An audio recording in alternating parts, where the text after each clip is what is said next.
अन्नपूर्णा भाण्डार प्रकल्पेर नियम परिवर्तन लक्ष्मीर भाण्डार प्रकल्पेर टाका पेलेও এই দুটি কারণে অনেক মহিলারা এই अन्नपूर्णा भाण्डार प्रकल्पेर টাকা পাবেন না। হ্যাঁ বন্ধুরা, আজ থেকেই শুরু হলো ভেরিফিকেশন প্রসেস অর্থাৎ যাচাইকরণ প্রসেস। জেলায় জেলায় চলছে যাচাইকরণ। ইতিমধ্যেই শুভেন্দু অধিকারীর তরফ থেকে বেশ কিছু গুরুত্বপূর্ণ ঘোষণা করা হয়েছে এই अन्नपूर्णा भाण्डार প্রকল্পকে নিয়ে, যা আজকের এই ভিডিওতে আপনাদেরকে এই বিষয়ে একদম বিস্তারিতভাবে জানিয়ে দেব। তো অবশ্যই ভিডিওটিতে আপনারা প্রত্যেকেই প্রথম থেকে শেষ পর্যন্ত সঙ্গে থাকবেন। দেখুন বন্ধুরা, এই अन्नपूर्णा ভান্ডার প্রকল্পর ঘোষণার পরপরই কিন্তু অফিসিয়াল পোর্টালও কিন্তু চালু করা হয়েছে। আপনারা প্রত্যেকেই জানেন এখনো পর্যন্ত অ্যাপ্লিকেশন স্ট্যাটাসে ট্র্যাক করা কিন্তু যাচ্ছে না, কেননা জেলায় জেলায় চলছে ভেরিফিকেশন। দক্ষিণ 24 পরগনা থেকে শুরু করে আলিপুরদুয়ার, জলপাইগুড়ি এদিকে সমস্ত অর্থাৎ পশ্চিমবঙ্গের সমস্ত জেলায় এই ভেরিফিকেশন প্রসেস হবে। তারপরেই কিন্তু আপনারা অ্যাপ্লিকেশন ট্র্যাক করে দেখতে পারবেন যে আপনার নামটি উঠলো কিনা বা আপনার স্ট্যাটাসটি অ্যাপ্রুভ হয়েছে কিনা সেটা কিন্তু দেখতে পারবেন। তবে এই মুহূর্তে যে গুরুত্বপূর্ণ আপডেটটি উঠে এসেছে সেই আপডেটে কি বলেছে সেটি আগে একবার আপনাদেরকে জানিয়ে দিই। ইতিমধ্যেই জারি হয়ে গিয়েছে अन्नपूर्णा ভান্ডারের বিজ্ঞপ্তি। জানানো হয়েছে अन्नपूर्णा যোজনার নামের এই প্রকল্পের মাধ্যমে রাজ্যের মহিলাদের প্রতি মাসে 3000 টাকা করে দেওয়া হবে রাজ্য সরকারের তরফ থেকে। পশ্চিমবঙ্গ সরকারের তরফে বিজ্ঞপ্তি দিয়ে জানানো হয়েছে আগে যাদের লক্ষ্মীর ভান্ডার ছিল সেই সব প্রাপকরা লক্ষ্মীর ভান্ডার থেকে अन्नपूर्णा যোজনায় অটোমেটিক স্থানান্তরিত হয়ে যাবেন। তবে কিছু নাম বাদ পড়বে। কি কারণে? যেটা আপনাদেরকে বললাম, মূলত দুটি কারণে বহু মহিলারা নাম বাদ পড়বে। কিন্তু একই সঙ্গে বেশ কিছু বিষয় সামনে এসেছে জানিয়ে বেশ কিছু প্রশ্ন তৈরি হয়েছে। যেমন বলা হয়েছে মাসিক 3000 টাকার আর্থিক সহায়তা ডিরেক্ট বেনিফিট ট্রান্সফার অর্থাৎ ডিবিটির মাধ্যমে প্রাপকের আধার সংযুক্ত ব্যাংক অ্যাকাউন্টে জমা হবে। আর এখানে অনেকের মনেই প্রশ্ন যাচ্ছে যে কোন ব্যাংক অ্যাকাউন্টে টাকা জমা হবে। অর্থাৎ ধরুন আপনার দুটি ব্যাংক অ্যাকাউন্ট রয়েছে এবং আপনি যেই ব্যাংক অ্যাকাউন্টটা দিয়েছেন সেই ব্যাংক অ্যাকাউন্টের সঙ্গে আপনার ডিবিটি লিঙ্ক নেই, অন্য ব্যাংক অ্যাকাউন্টে ডিবিটি লিঙ্ক রয়েছে। সেক্ষেত্রে অবশ্যই আপনি যেই ব্যাংক অ্যাকাউন্টটি লক্ষ্মীর ভান্ডার প্রকল্পের সঙ্গে লিঙ্ক করা ছিল বা টাকা পেতেন, অবশ্যই সেই ব্যাংক অ্যাকাউন্টের সঙ্গে ডিবিটি লিঙ্ক করিয়ে নেবেন, না হলে কিন্তু এই প্রকল্পের টাকা আপনারা ব্যাংক অ্যাকাউন্টে পাবেন না। এটা কিন্তু স্পষ্টভাবে জানিয়ে দেওয়া হয়েছে। এনপিসিআই এর অফিসিয়াল ওয়েবসাইট থেকে ডিবিটি লিঙ্ক চেক করা যায়। সেখান থেকে আপনারা কাস্টমার সার্ভিসে গিয়ে কিন্তু আপনারা অবশ্যই ডিবিটি লিঙ্ক রয়েছে কিনা আধার সিডিংয়ে গিয়ে অবশ্যই চেক করে দেখতে পারেন যে আপনার নামটি সেই ডিবিটি লিঙ্কে এনেবল রয়েছে কিনা। যদি থাকে তাহলে নিশ্চিন্ত থাকুন, এই প্রকল্পের টাকা আপনার ব্যাংক অ্যাকাউন্টে ঢুকে যাবে।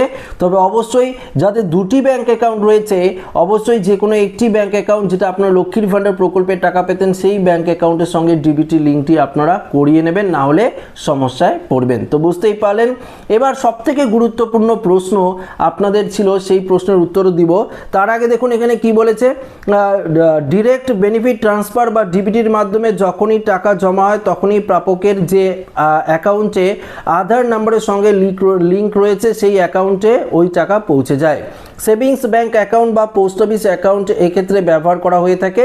এছাড়াও ওই অ্যাকাউন্টটি national payments corporation of India অর্থাৎ এনপিসিআই এর ম্যাপও হয়ে থাকে। কিভাবে বুঝবেন আপনার একাধিক ব্যাংক অ্যাকাউন্টের মধ্যে কোন অ্যাকাউন্টটির মধ্যে, অর্থাৎ আপনার যে একাধিক ব্যাংক অ্যাকাউন্ট রয়েছে কোন ব্যাংকের সঙ্গে ডিবিটি লিঙ্ক রয়েছে? আপনারা কিন্তু এনপিসিআই এর যে অফিসিয়াল ওয়েবসাইট রয়েছে বা uidi.gov.in অর্থাৎ আধার কার্ডের যে অফিসিয়াল ওয়েবসাইট রয়েছে সেখানে গিয়ে কিন্তু আপনারা ব্যাংক সিডিং স্ট্যাটাসে গিয়ে চেক করে আপনারা আধার কার্ড নাম্বার ওটিপি দিয়ে কিন্তু সাবমিট করে চেক করতে পারেন যে কোন ব্যাংকের সঙ্গে আপনার ডিবিটি লিঙ্ক রয়েছে। জানা গিয়েছে अन्नपूर्णा যোজনার অধীনে যেসব আবেদন আসবে সেগুলো সরাসরি আধিকারিকদের দ্বারা যথাযথভাবে তদন্ত করা হবে। আবেদনকারীদের তথ্য যাচাই বা তদন্তের পর গ্রামীণ এলাকার সমষ্টি উন্নয়ন আধিকারিক বা বিডিও এবং শহর অঞ্চলে মহকুমার শাসক বা এসডিও যোগ্য আবেদনকারীর তালিকা অনলাইনে জেলা জেলাশাসকের কাছে পাঠাবেন অনুমোদনের জন্য। যদিও কলকাতা পুর অঞ্চলের জন্য এই প্রক্রিয়া পুরসভার আধিকারিকরা করবেন, সমস্ত আবেদন যাচাই করে তা অন্নপূর্ণা যোজনার পোর্টালে কিন্তু আপলোড করা হবে, তারপরেই কিন্তু এই সমস্ত প্রক্রিয়াটা শেষ হবে। তো বুঝতেই পারলেন, মোদ্দা কথা হলো অবশ্যই আপনার জিবিটি লিঙ্ক থাকতে হবে, নাহলে এই প্রকল্পের টাকা আপনারা পাবেন না। পাশাপাশি দেখুন আরেকটি গুরুত্বপূর্ণ ঘোষণা করেছে যে যদি আপনার নাম এসআইআর এর চূড়ান্ত তালিকা থেকে ডিলিট হয়ে থাকে, মন দিয়ে শুনবেন, যদি আপনার নাম এসআইআর এর চূড়ান্ত তালিকা থেকে ডিলিট হয়ে থাকে এবং আপনি যদি ট্রাইব্যুনালে আবেদন করে থাকেন, তবেই কিন্তু আপনারা এই প্রকল্পের টাকা পাবেন।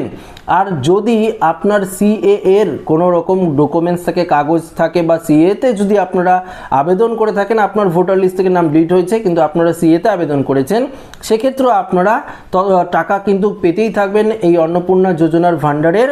কিন্তু পরবর্তীতে আপনার ভেরিফিকেশন কমপ্লিট হয়ে গেলে যদি তখন ডিলিট দেখায়, তখন কিন্তু আপনারা এই প্রকল্পের টাকা থেকে বঞ্চিত হয়ে যাবেন, অর্থাৎ এই প্রকল্পের টাকা আপনার ব্যাংক অ্যাকাউন্টে ঢুকবে না। তো পরিষ্কারভাবে বুঝতে পারলেন। এবার আরেকটি গুরুত্বপূর্ণ প্রশ্ন, দেখুন ধরুন আপনার লক্ষ্মীর ভান্ডার প্রকল্পে আপনি আবেদন করেননি বা আবেদন করেছেন, এই প্রকল্পের টাকা আপনারা আগে পাননি, সেক্ষেত্রে আপনারা নতুন করে আবেদন করবেন। তো নতুন করে আবেদন করতে গেলে আপনাদের কোন কোন ডকুমেন্টসের প্রয়োজন পড়বে?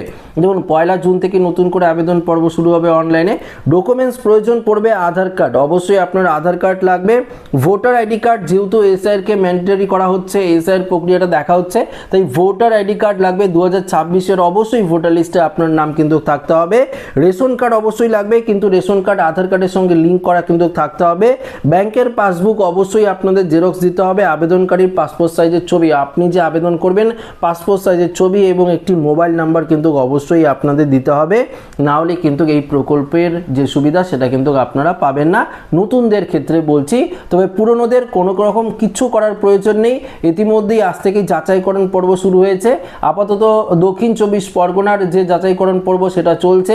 অন্যান্য জেলাগুলিতেও এই পর্ব দ্রুত শেষ করা হবে, কেননা 1 জুন থেকে যেহেতু ওই প্রকল্পের টাকা ব্যাংক অ্যাকাউন্টে ঢুকবে, তাই এই কয়েকদিনের মধ্যেই সমস্ত প্রসেস কমপ্লিট করে নির্দিষ্ট ব্লক অফিসে জেলা শাসকদের হাতে কিন্তু এই অন্নপূর্ণা যোজনার যে লিস্ট, সেই লিস্ট পাঠানো হবে। তারা ভেরিফিকেশন করলেই কিন্তু আপনার টাকা ব্যাংক অ্যাকাউন্টে পাঠিয়ে দেওয়া হবে 1 জুন থেকে। তো বন্ধুরা, আশা রাখবো এই ভিডিওটিতে একদম আপনাদেরকে সঠিক ইনফরমেশন দিয়ে হেল্প করতে পেরেছি। তো ভিডিওটি ভালো লাগলে লাইক করবেন, বন্ধুদের সাথে শেয়ার করবেন, নতুন হয়ে থাকলে চ্যানেলটিকে সাবস্ক্রাইব করে আমাদের সঙ্গে জুড়ে থাকবেন। ধন্যবাদ।